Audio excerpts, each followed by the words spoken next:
Capítulo 6. Os inimigos conspiram para surpreender e intimidar Neemias. Na sequência, já chegamos na metade do livro. Antes de apresentar o capítulo 6, eu convido você a fechar os olhos e vamos fazer uma breve oração. Pai Criador, em nome do Teu Filho Jesus Cristo, rogamos e invocamos o Teu Espírito Santo Consolador para que instrua os nossos corações naquilo que as nossas mentes não forem capazes de entender. Esteja conosco ao longo desse breve estudo. Em nome de Jesus que oramos a Ti. Amém. Bem, eu sou Alexandre Oliveira, vou te acompanhar nesta parte da aventura do livro de Neemias. Mas antes deixe novamente eu lembrar, como eu sempre faço, que esse trabalho pretende apenas despertar o seu interesse pelas Escrituras por meio da apresentação de resumos dos textos bíblicos com uma linguagem mais informal e destacando curiosidades e peculiaridades. O objetivo é estimular você a buscar um conhecimento pleno de cada tema, lendo a Bíblia. Busque a palavra. Não se prenda a vídeos, a resumos, vá na fonte. O objetivo é despertar o seu interesse para que você busque o conteúdo completo na Bíblia.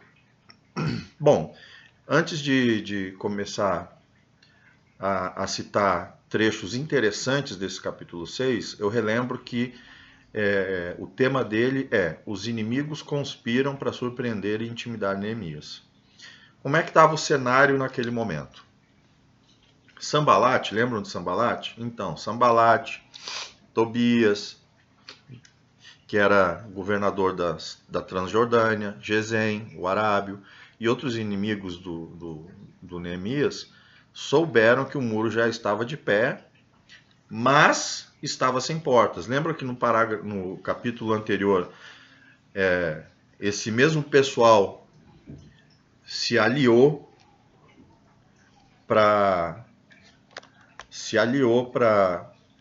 atrapalhar a construção do muro, e Neemias liderou o povo, liderou as pessoas, metade ficava de guarda, quem estava trabalhando, trabalhava com a espada na mão, todo mundo dormia na obra, era vigilância o tempo todo, começou no portão das ovelhas e terminou no portão das ovelhas. Pois é, só que agora o tal do Sanbalat deu uma de malandro, ele viu assim, olha, bom, esse cara é diferenciado, tem um poder sobrenatural, o Deus vivo realmente tem a mão sobre esse cara, o cara já está apertando os nobres da cidade. Vamos fazer o seguinte, vamos evitar o enfrentamento. O que o Sanbalat fez? Convidou Neemias para uma reunião no Vale do Ono, ou seja, era uma emboscada. Qual foi a ideia do Sanbalat, do Tobias, do Gesem e dos outros inimigos? Bom, já que o cara é bom, o cara é esperto, vamos fazer o seguinte. Vamos tirar ele da área do terreno onde ele domina. Aí o que fizeram? Convidaram ele para uma reunião no Vale de Ono. Era uma emboscada, óbvia emboscada. O que o Neemias fez? Não foi, claro que não foi. Não foi e ainda enviou uma resposta do tipo assim, muito obrigado pelo convite para a reunião, mas eu estou muito ocupado trabalhando numa grande obra. Ainda mandou essa resposta. Por que eu pararia para ir aí conversar com vocês? Isso aí está no capítulo 6, que é o capítulo que a gente está estudando, versículo 3. Ele ainda foi irônico. Obrigado pelo convite, fico muito satisfeito de vocês quererem fazer amizade, tomar um chimarrão, comer um churrasco comigo, mas é o seguinte, eu vou fazer assim, não posso ir não, estou fazendo uma obra muito grande, estou ocupado, e outra coisa, com uma ocupação tão importante, por que eu ia parar isso aqui para ir conversar com vocês? Vocês não têm importância nenhuma. O que o Sanbalat fez? Ele mandou mensageiro 4 vezes, insistiu 4 vezes.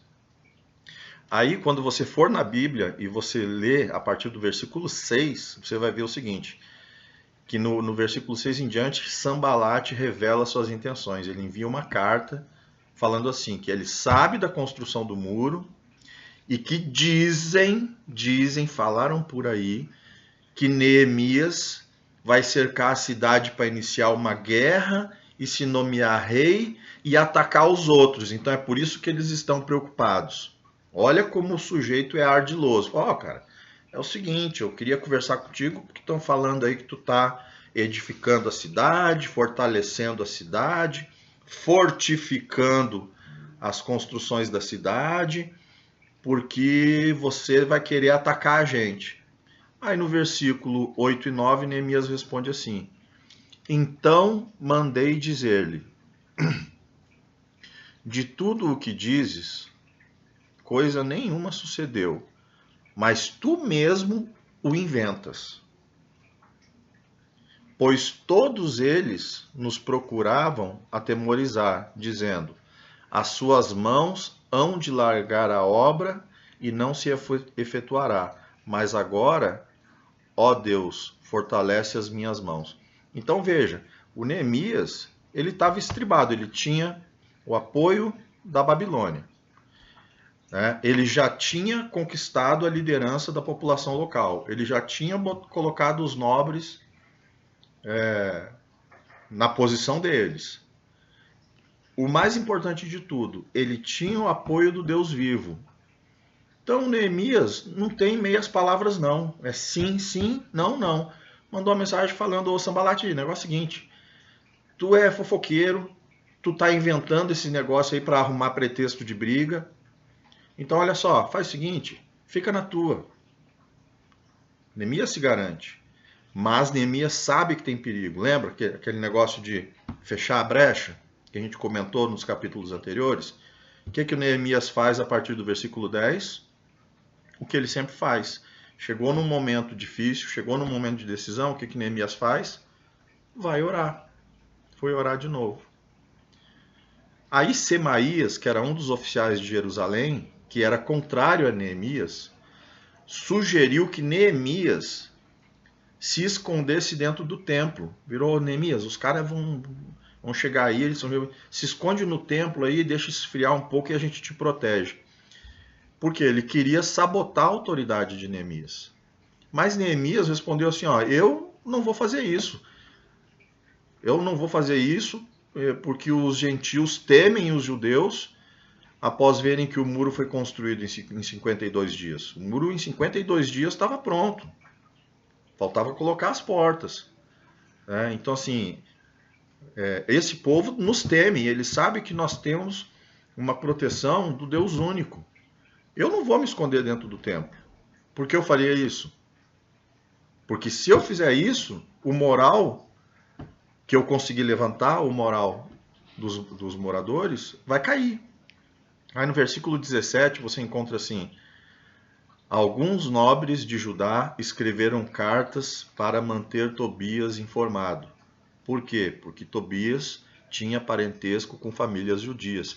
Tobias tomou em casamento algumas mulheres judias, ou seja, o povo judeu tinha conserto, tinha negócios, tinha ligações familiares, né, com os povos do entorno, o que desagrada a Deus. Né? Lembra da história de Moisés e as instruções a Josué, quando entrou na Terra Prometida? E assim a gente termina o capítulo 6. A referência, então, básica é essa. Sambalate e os inimigos viram. O que tem de diferente nesse capítulo? Os inimigos externos decidiram armar uma emboscada. Neemias pediu orientação a Deus, não foi, deu respostas ousadas, e os nobres, ou seja, membros do próprio povo de Neemias, começaram a atuar na sabotagem, informando Tobias sobre as ações de Neemias. Então, pessoal, assim a gente encerra esse capítulo. Nós vamos nos encontrar no capítulo 7 agora. Tá? Lembre o que eu falo no fim de todos os nossos resumos. Você não está longe demais. clame ao Espírito Santo, volte a Jesus, obedeça à lei. A obediência é uma condição da bênção. A bênção é condicional. Seja fiel à lei. Toma sua decisão hoje, porque Jesus está voltando, Jesus tem pressa e nós não sabemos se amanhã dará tempo. Vamos fazer uma oração e agradecer esse tempo juntos? Senhor Deus, é em nome do Teu Filho Jesus Cristo que agradecemos por podermos conhecer um pouquinho mais da história desse herói, Neemias. E neste momento eu oro pela vida, que o Teu Espírito Santo Consolador visite neste momento a pessoa que está assistindo esse vídeo. A inspire e a leve, Pai, para dentro da Bíblia, para buscar a verdade na Tua Palavra, que é a luz para os nossos pés.